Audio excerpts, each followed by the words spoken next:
It's your friendly math tutor, Miss C here, and today we are solving equations for the variable y. So specifically, we are looking at the equations of hyperbolas and ellipses today. So let's get started. So we are solving for y, which means we want to think about isolating this entire term first. So what that means is we need to move everything else over to the other side of the equation. So I'm going to start by subtracting 9x squared. Okay, and then I'm left with 16y squared equals 36 minus 9x squared. If you were wondering what type of equation this is the equation of an ellipse. So a stretched out circle is the way you could think of an ellipse. All right, now that I've got 16y squared by itself, we're now going to try to get y squared isolated. So we're going to divide this by 16. So we know y squared equals, and I'm just going to reduce this a little bit. So I know that 4 goes into, well, I'm not going to reduce actually.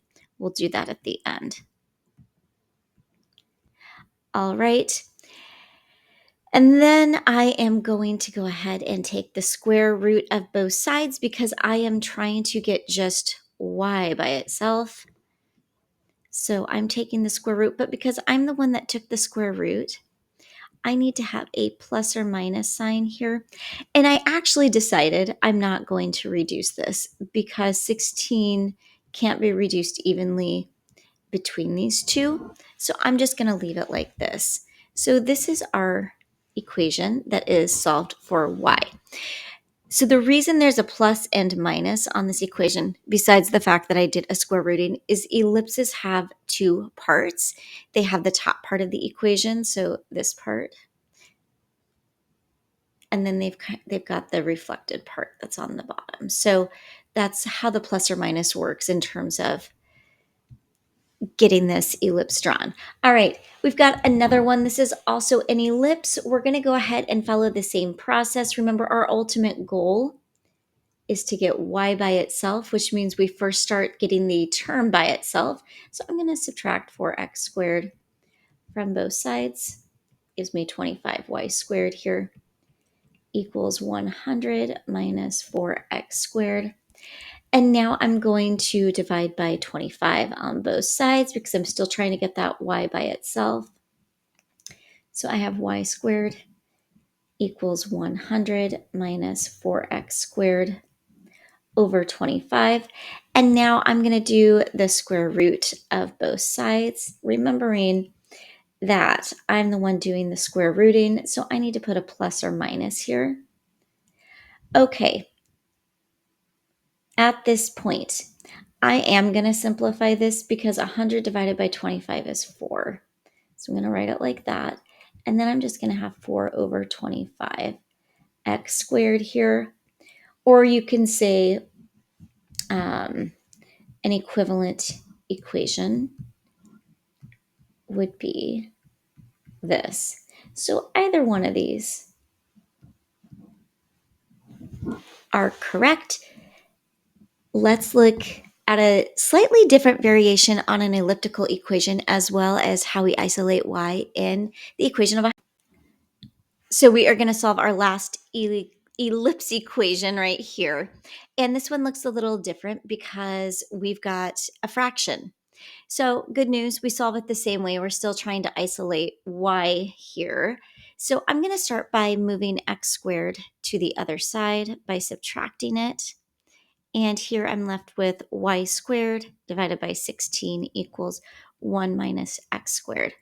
So the good news is we deal with fractions in this case the same way we would deal with fractions in any other case. I'm going to multiply by 16 on both sides. This is my most favorite way to get rid of a fraction. You multiply by its reciprocal, essentially. So 16 over 1 is the reciprocal. So on this side, 16 divided by 16 is 1. That leaves me with y squared. And you may have noticed that I put parentheses on my right side, and that's because this 16 gets multiplied by every single term on this side. So I need to distribute. 16 times 1 is 16, minus 16 times negative 16x squared. All right, we are in the home stretch here. So now all I'm going to do is I'm going to do the square rooting on both sides to get rid of that square. That leaves me with y on this side. Since I'm the one that did the square rooting, I need to put a plus or minus here.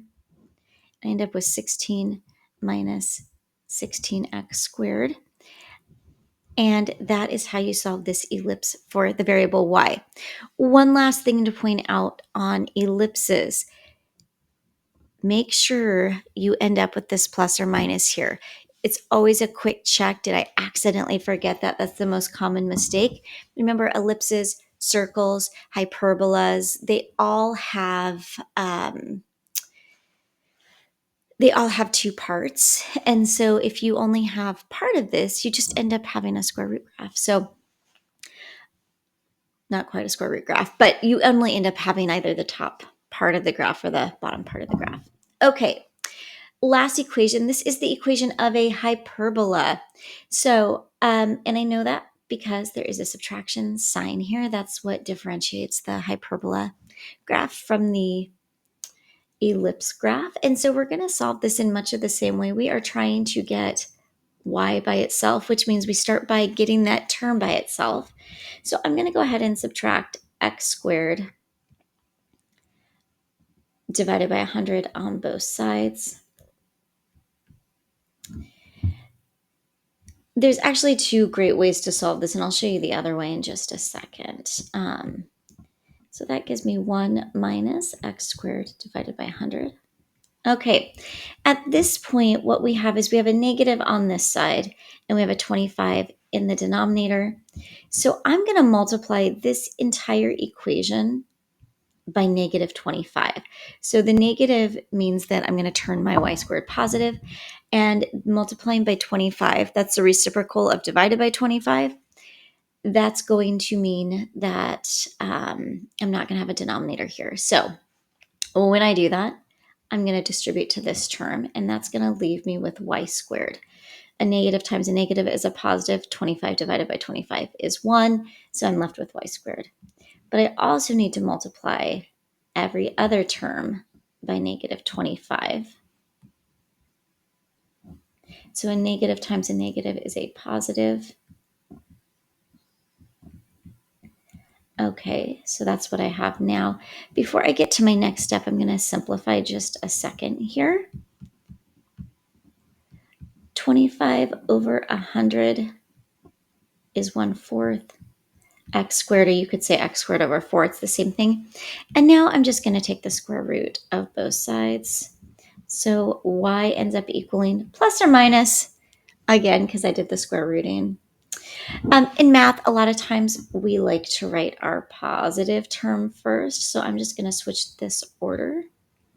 Okay, although it's technically correct to leave it as negative 25 plus 1/4 x. It's just sometimes when the negative sign's adjacent to like a root bar, it gets lost and missed. Okay, so that is the simplified version of this hyperbola when solved for y. Thank you for watching as we solve for y in these conic sections, so ellipses and hyperbolas specifically. If you found this video helpful at all, please like it so it shows up for other people. Make sure to subscribe for more math videos. Until next time, remember, you've got this.